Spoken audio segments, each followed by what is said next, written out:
Good morning, beautiful people! Samahan niyo ako ngayon sa isang tindahang Pinoy dito sa Italia.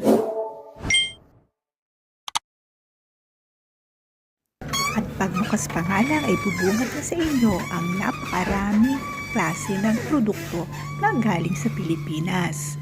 Ayan, meron dito mga noodles,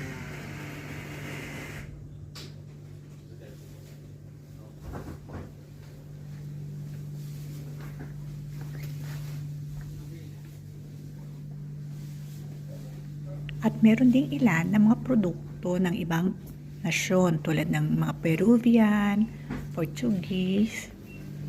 At dito, ito ang pinakagusto ko, ang lumpia wrapper na namiminis ng mga marinated na bangus.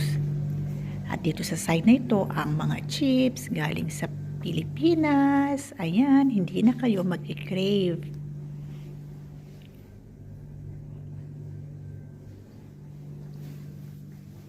Ito ang iba pa nilang produkto.